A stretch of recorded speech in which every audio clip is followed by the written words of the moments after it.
We are back doing Lattes with Liz. I'm joined by featured guest Neil Pawlowski. He's a local attorney, good friend of mine too. So we're going to be chatting today about real estate attorneys, why you need them, common misconceptions. When I sit down with buyers in our buyer consults, a lot of times buyers don't realize they need a real estate attorney. So we'll jump in. Neil, why do you need a real estate attorney in Western New York and New York State? So New York State, as opposed to most other states in the country, is an attorney state, which means the attorney takes care of the title examination and title insurance for a buyer, whereas in most other states, which are considered title states, the title company will act to ensure that there's good, clean title and close the transaction for the lenders. So in New York State, we replace the title companies with an attorney. What would you say, is the first thing that you do when you meet a new buyer client? What's like one of the first things that you do with them and go from there? So the first thing that's going to happen is once you're under contract, that contract will be sent to me. I'll review the contract, make sure there's no issues that I see. Then I'll contact the client and go over special terms that I saw in the contract, make sure that all the appliances that were supposed to be included are included. Make sure we go through that the purchase price is accurate and just really make sure that the understanding and meeting of the minds for the contract was there. And then I kind of work in conjunction with you as the realtor and then the lender to try and get it to closing. So the process will go contract review, then it bounces back to you for if there's a home inspection, then it'll bounce over to the lender to make sure that the buyer can get all of their information that the lender needs to underwrite the loan. And in the meantime, my office will be collecting the title documents so that I can conduct my title exam. And what a title exam is we go through the records at the clerk's office and we verify that all the transactions all the way back to 1920 for that land were done properly and were done correctly, and that there's no gaps in title, meaning if someone had a deed in their name and then that deed was never going out of their name, that's a title issue. We also make sure that there's no liens or judgments against the property and make sure that if there is going to be a loan, that lender is first priority, meaning that they'll be able to foreclose on the property if you didn't make your payments. That's a requirement of all loans in the country, really, to make sure that the lender has that secured interest. So sometimes if there's title issues, quote unquote, that could delay closing, it's just because after that title exam something came up that we need to fix that wasn't fixed in the past. Sure. So what would you say is typical communication with your buyers or any of your clients after that phone call? Yeah, so it's really a step-by-step process. Like I said, it will start with the contract review, then it will really be lockstep with the realtor to make sure that the whole process is getting taken care of.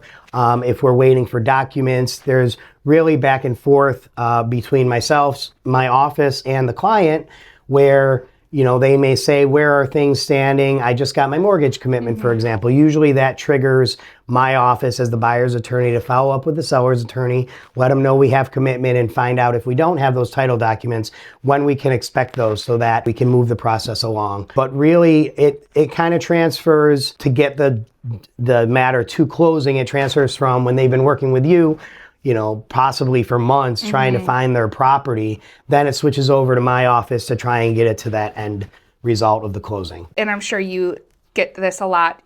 Closings in our area in New York State are so much different than out of state, Florida, where they can close in 2 weeks. Is the main difference that title work, or what would you say is the largest difference between us and other states? Yeah, the main difference is definitely the title work. We do work with title searches. That's just what our title standards are in the area.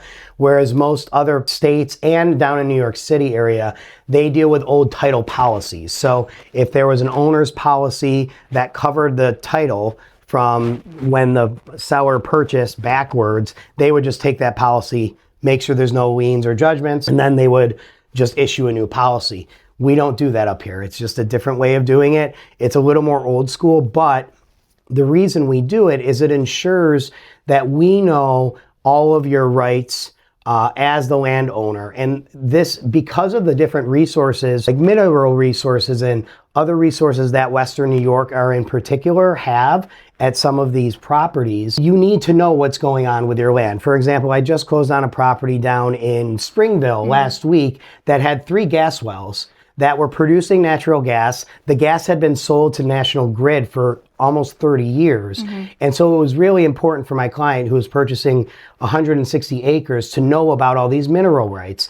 And that took a lot of extra time than just a standard quick close with like a City of Buffalo property that doesn't have all those special, typically doesn't have all those special kind of rights that a normal buyer would have. So it's, even though it takes longer, there's a reason for it. And it's super important that we make sure that the buyer has a good understanding of what they're actually purchasing. Because when you're buying a house, you're buying the land below it and the air above it. So you got to make sure you know all of your rights for that property, including easements, or when, if there's someone else who has a right to use your land. I've had properties that have timber contracts where a company is allowed to come in and chop down trees. The buyer needs to make sure they know that, because when this company comes, you know, possibly within the first year of their ownership, they lose all their trees. And that could cause sticking points, or just make sure that the buyer is aware of what they're purchasing. So that's why it takes a lot longer. Sure.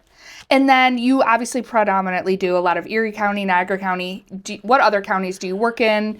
And at what point do you refer out maybe to a different attorney? Yeah, so definitely from Rochester west, all of the counties, north to south, Rochester and west. So that's about 10 to 12 counties right there. I am a Syracuse native, so sometimes I'll take a Syracuse deal for family friends, but typically anything east of Rochester, I'm referring out, unless it's a local client who's just buying something kind of outside the area. I'll pick and choose depending on the circumstances. Thank you so much for joining me. As always, I plan on having you here many, many times, but this kind of just sums up why you need a real estate attorney. If you do have any other questions, you know where to find us, so please feel free to reach out. Happy to be here. Thank you so much. Thanks, Neil.